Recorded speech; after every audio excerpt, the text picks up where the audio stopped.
My story starts here, out on the soccer field. On September 7th, I had my first major knee injury. The next day, I went to the doctor, and the doctor told me I had a torn ACL. What the ACL is one out of 4 major knee ligaments in your knee.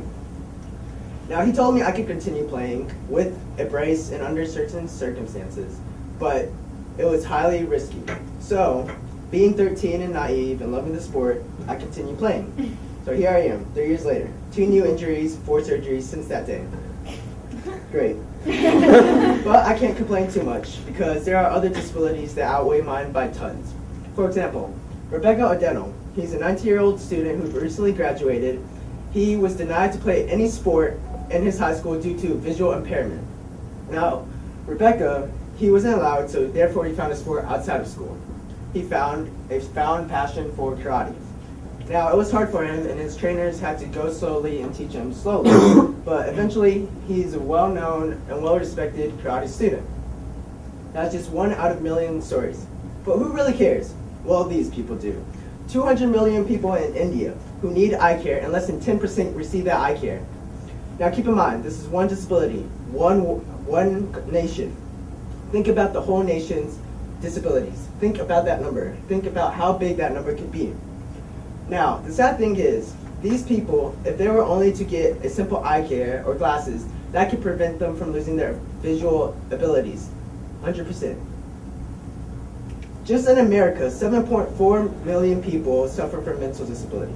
8 million suffer from visual disability, 9 million from need assistance from the everyday things, going to the bathroom, going to the mall, going to grocery shopping. And 54 million people have some type of disability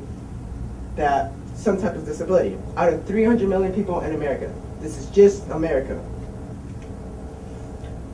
One of the major questions I get asked is, what is it like to be a handicap? Well, there's no right answer. I'm not going to say it's easy, because it's not. Those stairs are a lot harder to climb with these crutches.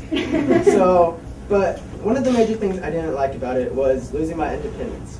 I could not go to the bathroom by myself. I couldn't go to the mall. Going to the mall was exhausting. Walking from point A to point B with these things. But, I eventually got it. I lost some pride because I couldn't do anything by myself. I lost my independence. But it led me to realize one thing. That is this. Appreciation. Appreciation for family. Appreciation for friends. Appreciation for ramps and elevators. Now, it's not, think about other disabilities, visual disabilities. We have books for blind people to read. We have other inventions. But it's people like who invent these things to help us, allow us to do things that we are not normally allowed to do. That makes me think of the future. What am I going to do when I'm going to be able to walk again? Fortunately for me, before my surgery, the doctor told me that this was basically my last chance. Most people who are 16 do not go through 4 knee surgeries on the same knee.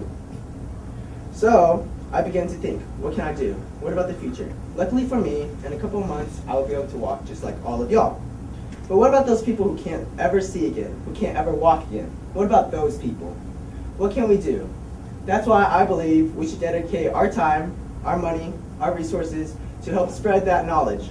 Not only to increase that little less than 10% in India to that 200 million, but let's go further. Let's go to the whole world. Let's help everyone. Thank you.